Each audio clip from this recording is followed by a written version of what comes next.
2024 assembly ఎన్నికలకి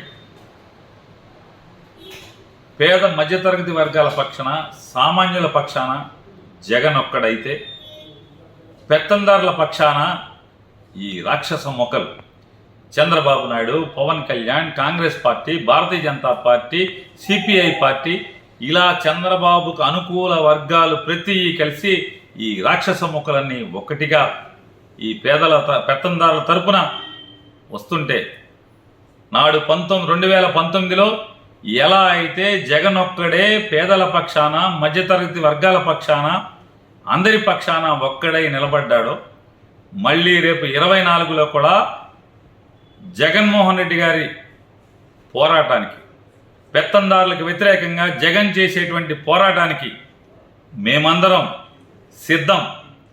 మీరందరూ కూడా సిద్ధం కండి. మనందరం కలిసి జగన్కి అండగా, పెత్తందారులకు వ్యతిరేకంగా, ఈ రాష్ట్రానికి మద్దతుగా పోరాటానికి సిద్ధం.